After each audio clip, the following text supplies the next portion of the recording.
नमस्कार, स्वागत है आप सभी का। आप देख रहे हैं वीके न्यूज़ और मैं हूं आपके साथ रूपल व्यास।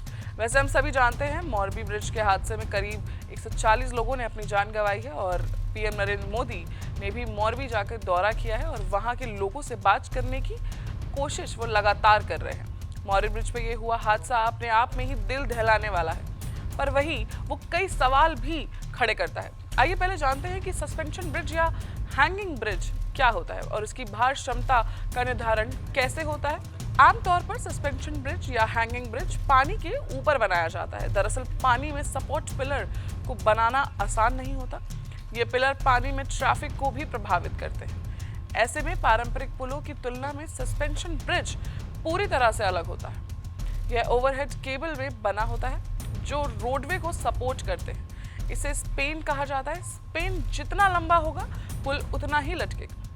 यहाँ पूरी तरह स्पेन की लंबाई पर निर्भर करता है, जिनका इस्तेमाल रोडवे के लिए किया जाता है। सस्पेंशन केबल की लोड की क्षमता एक हद तक बढ़ाया जा सकता है, लेकिन इसकी पूरी तरह से मरम्मत किए जाने के बाद पुल के डिजाइन में बदलाव करने की आवश्यकता होती है। पर एक सवाल यहाँ ये भी उठता है, जैसे पारंपरिक पुलों की तुलना में सस्पेंशन ब्रिज पूरी तरह से अलग होता है, तो क्या सस्पेंशन ब्रिज सुरक्षित नहीं होता? पर मैं आपको बता दूं कि ऐसा नहीं है। पारंपरिक पुल जितने मजबूत होते हैं उतने ही सस्पेंशन ब्रिज भी।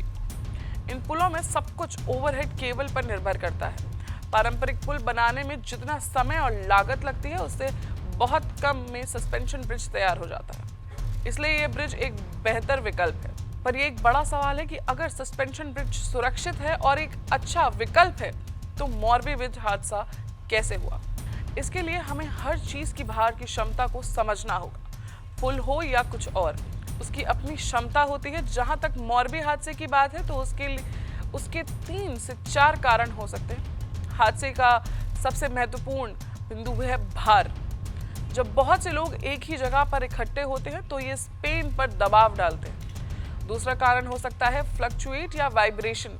आसान शब्दों में कहें तो जब कोई पुल को हिलाता है या उस पर कूदता है तब केबलों पर दबाव बढ़ जाता है, जिससे वह टूट सकता है। हादसे का तीसरा कारण हो सकता है कि भले ही पुल मजबूत हो, स्टील के केबलों से बना हो, लेकिन उसकी एक क्षमता होती है। मोरबी पुल हादसे में पुल पर क्षमता अधिक से ज्यादा भार था। जैसा कि हम जानते हैं कि पुल पे 400 से 500 लोग इकट्ठा थे। कहीं ना कहीं हम अपनी गलतियों से ना ही अपने आप को बल्कि आसपास के लोगों को भी जान के खतरे में डाल देते हैं। वहीं हमने देखा कि मोरबी ब्रिज पे लोग कैसे उस ब्रिज को खड़े होकर हिला रहे थे। इस खबर में बस इतना ही। बने रहे हमारे साथ वीके न्यूज़ पर। धन्यवाद। वीके न्यूज़, राष्ट्र के नाम।